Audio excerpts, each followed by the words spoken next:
This happened over a weekend that both of my parents were out of town.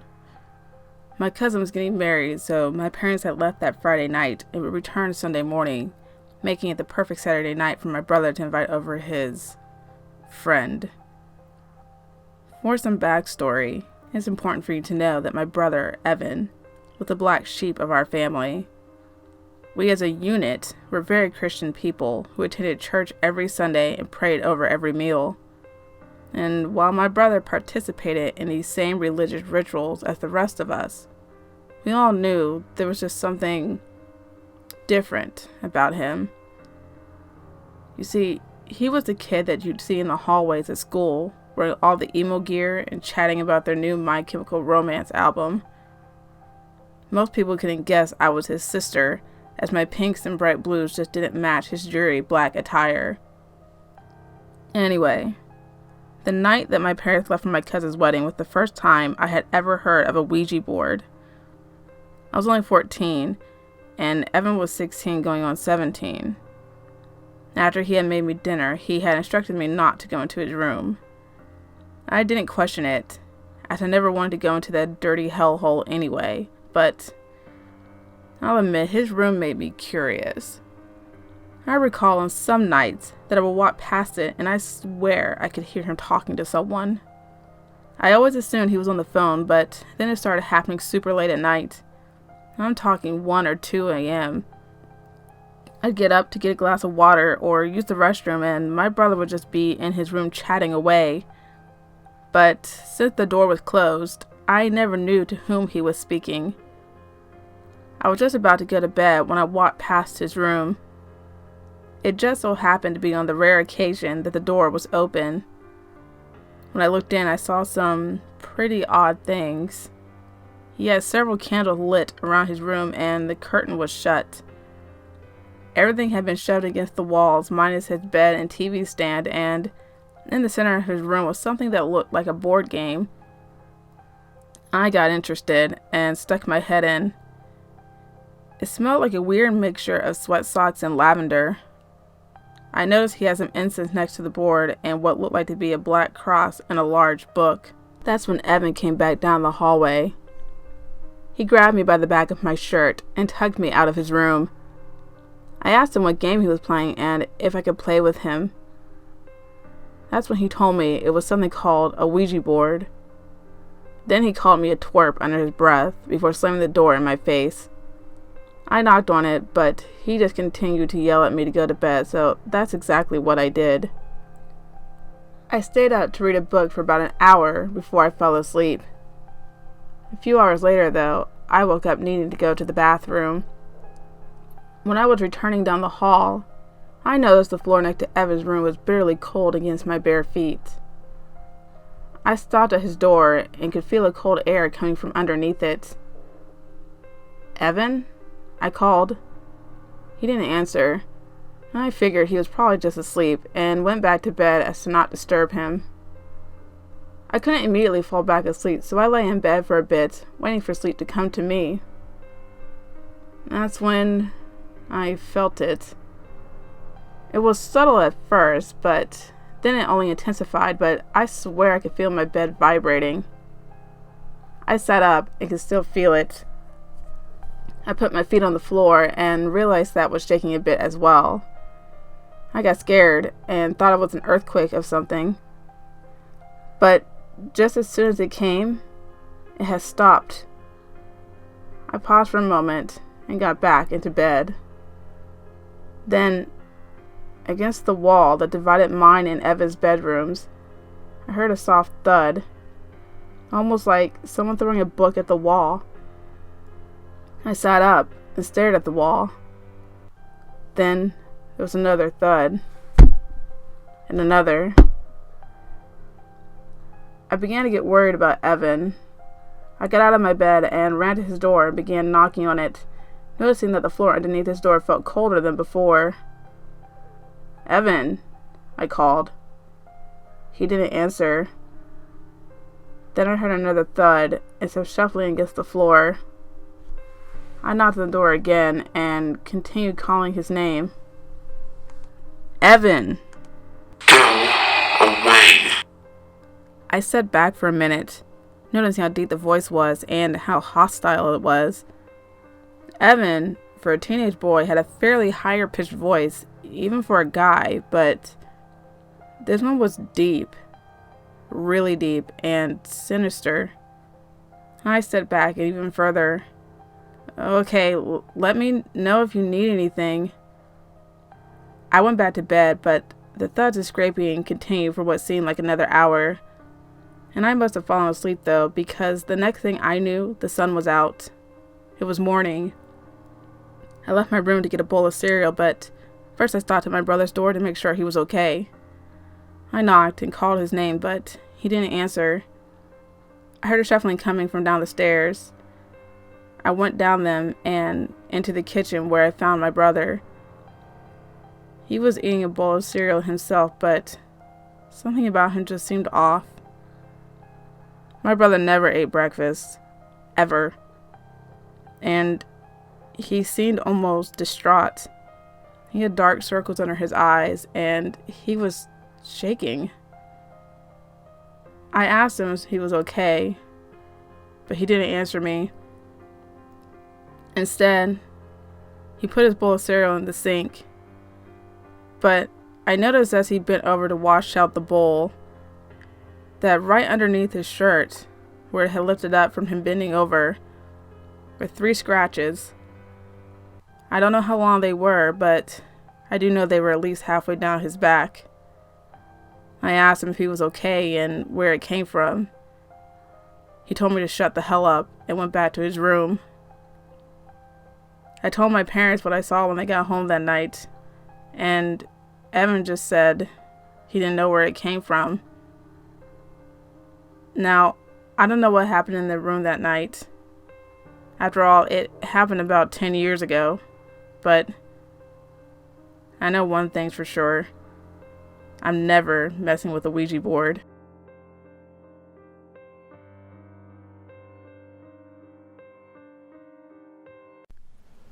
This just happened last night, and I don't know exactly what to make of it. I'm an 18-year-old man who lives at home with his mom.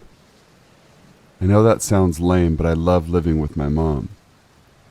We don't live in the house I grew up in, but we're in the same neighborhood as my grandma's house, and only a minute away from all my aunts and uncles and cousins.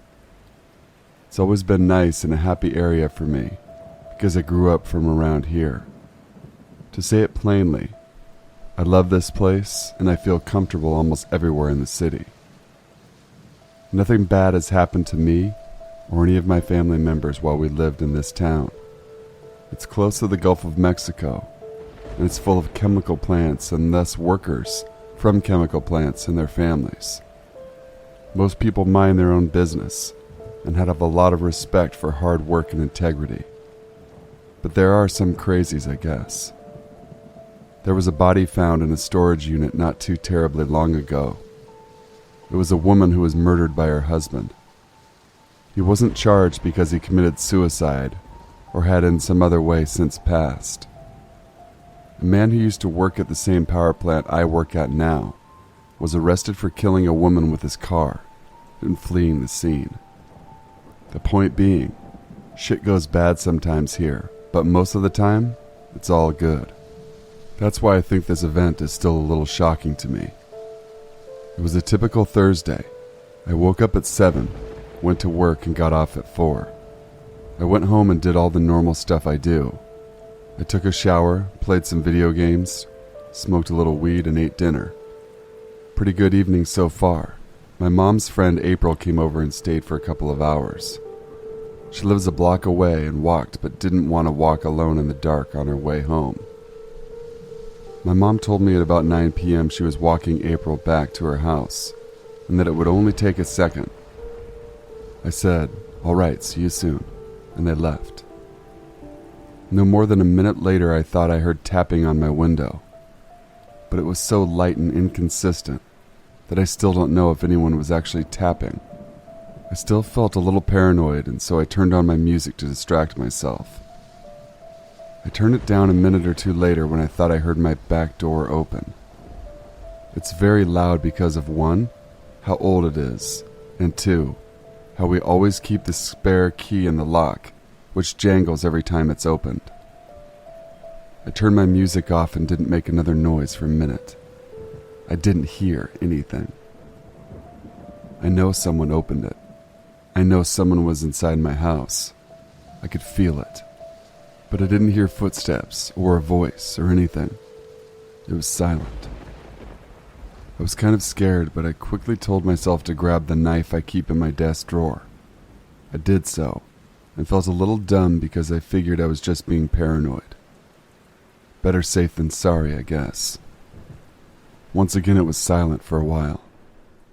I thought that if I acted like I had the upper hand over him, he'd be intimidated or scared. So I stood up and walked out of my bedroom, knife in hand. I don't know why, but I whistled. Just one note. I took a few steps forward. I was about to turn the corner and back door would be in view.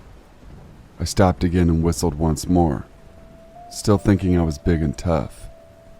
I was about to walk around the corner, and then I heard something that made my hair stand up. I heard someone whistle back to me, clearly coming from my living room. The back door is in the living room. I was terrified. I peered around the corner and no one was there. The door was closed, but unlocked. I don't know if I left it unlocked or not. I truly can't remember. My mom came home a few minutes later and I didn't tell her, because I don't know. It's just weird and it doesn't make sense. I don't know what to do or to think about this whole situation. In 2010, I was 20 years old and had just moved back home to Massachusetts after transferring from school in North Carolina. My best friend June's roommate was conveniently moving out of their apartment, so I took over the lease. It was a tiny apartment on the second floor. There were 4 apartments chiseled out of an old large house, and the building was set back from a moderately busy intersection in a college area. Still, it was my hometown. The landlord was the ex-mayor. I hadn't yet met any of the other occupants or neighbors, but that really hadn't even occurred to me. I felt perfectly safe in this apartment. I was home alone one night, a couple days after moving in. I'd just gotten in and I was unloading dishes in the kitchen, across the apartment from the front and only door. There was a knock on the door. June worked in the neighborhood, liked to hang out at a nearby coffee shop, and we did have a few friends who lived a few streets over. She walked everywhere, and it wouldn't have surprised me if she had just stepped out for a minute and left her keys inside. Thus, I really didn't think twice about swinging open the door. A stranger stood on my doorstep. He was well dressed, clean-shaven and smiling. He looked completely normal. This was before I grew older and more jaded, and became a bit obsessed with true crime. So I took him at his word when he started talking. He said that he was a neighbor, and that he had locked himself out of his apartment. He introduced himself and mentioned people's names. I assumed these were other neighbors. He asked if he could borrow a phone to call his wife. I said, "Oh, sure." And with him still standing on the doorstep, turned to grab my phone from the coffee table. I had my back to him for less than 10 seconds while he came inside, sat on a chair right by the door, and shut it behind him. When I turned back around and saw him, I was terrified and shocked. He reached his hand out for my phone, and like the shocked idiot I was, I instinctively handed it to him. Instead of hanging on to my lifeline, I had handed it to some strange man sitting, uninvited, in my living room. I immediately began kicking myself and started to look around for things to possibly bludgeon him to death with, if push came to shove. There was nothing, save a small ceramic bunny sitting on top of the TV. While I was fruitlessly scanning for a murder weapon, he was calling his wife. He called her 3 times, but she wasn't picking up. After he hung up the phone, he asked if I could give him a ride somewhere. Since he had locked his keys in his apartment, he obviously couldn't drive himself. Immediately I sprung into action, lying my ass off. "Oh, Well, my boyfriend borrowed my car to go to work, but he should definitely be home by now. He actually just lives up the street, so we can just walk over there now. I'll call and let him know that we're coming. I was petrified, but I somehow sold the story. Even though I was lying through my teeth, he reacted instantly, and just how I wanted him to. Oh, no, that's okay. Don't want to bother you. Thanks anyway. He stood up in a hurry, handing my phone back to me. Have a good night, we both said as he left. After he left, I had locked the doors behind him and calmed down a bit. I thought maybe I had been overreacting. Maybe he was just severely nervous or socially awkward, who really was locked out of his apartment.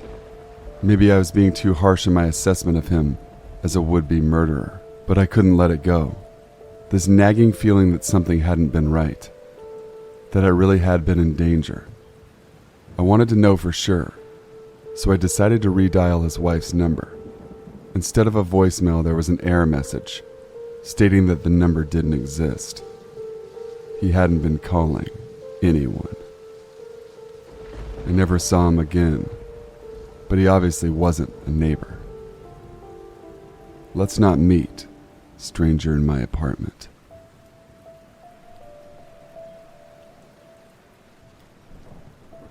So it happened at the beginning of summer 2017, 3 a.m. One night I went drinking at my friend's house. Long story short, 3 people in a small bed was nothing short of annoying. So I told them that I would just walk home instead of staying over, as it wasn't that far away. I left my car there with the intention of picking it up the following day. I'd settled with putting regular clothes over my PJs for the trip because I was lazy, drunk, and it was chilly out at that time of night. Ready, I left the house and started walking. On the very first street, I crossed a man walking in the opposite direction. Wanting to see if he had gone on his way, I looked back and saw him standing there, on the other side of the street, looking straight at me. I got chills down my spine and tried not to let my imagination run wild as I continued on my way. Suddenly, I heard footsteps behind me. I glanced back and saw that the man was a few feet behind me, now walking in the same direction and on the same side of the street. I began to freak out, but I was reaching a big street with a lot of lights and thought I would soon be in the clear. Every time I'd look back, I couldn't see his face, as it was obscured by a baseball hat and hood. I was yearning for him to show me his face, smile and say, "I'm not following you. We're just on the same path." That didn't happen. Still panicking, I decided to cross the street to gain some distance between us. Because of this, I ultimately had to cross the street again and then pass in front of him to get to my street. I decided to enter 911 on my phone without actually making the call, just in case. I was still trying to convince myself that he wasn't stalking me. If he were still following me when I got to my street, I'd go through with the call. So I crossed the street again, passing in front of him at a distance, and got to my street. I used this opportunity of covering buildings to jog ahead, but stopped short, not wanting him to see me hurrying away. If he'd started chasing me at a run, I would come out of the loser. Again, steps sounded behind me. It was him. I went through with the 911 call, just to talk to someone, and maybe gain some sense of security until I got home. The agent on the phone asked me if I wanted the police to assist. I said no, that maybe this was all paranoia, and that I just needed to talk to someone until I got home. The agent he asked me if I was on 8th Avenue, and I answered that yes, I was. Damn, that felt good. My cell location had given him the clue. So then the agent asked me to describe the man that was following me. Dark blue jeans, black shoes, a gray hoodie zipped all the way up, and a black baseball cap that hid his face. Arriving at my apartment building, I dashed inside and secured the lock. I thanked the agent on the phone, telling him that I was home safe and heading down toward my apartment. Looking back to the front door one more time to see if everything was okay, I saw the man peering in, likely watching to see which apartment I was about to enter. I freaked out. I asked the 911 agent to send the police now. When the stalker saw me looking at him, he pulled away, crossing the street to sit on a bench in front of a building. I was so afraid to go into my apartment, not wanting him to know where I lived, especially since I was in the basement and my windows were all street level. But I couldn't just stand in the hallway until morning, so I went into my apartment, not turning on any lights, and discreetly closed all my blinds. I was shaking. Looking out, I saw the police spot the man and then begin talking to him. Searching him, they then escorted him to their car and took him away. I went to my bed in shock. After a while, I nudged the curtains open again. All I could see was the empty bench that the man had been sitting on. I didn't really sleep that night. I thought of everything that could have happened to me if I hadn't contacted the police and had instead just faked talking to someone, like most people do. I'm from Canada, and here the police can't arrest someone unless he'd been in possession of a weapon or is in the process of breaking his parole. So yeah, mysterious man with no face. Let's not meet again.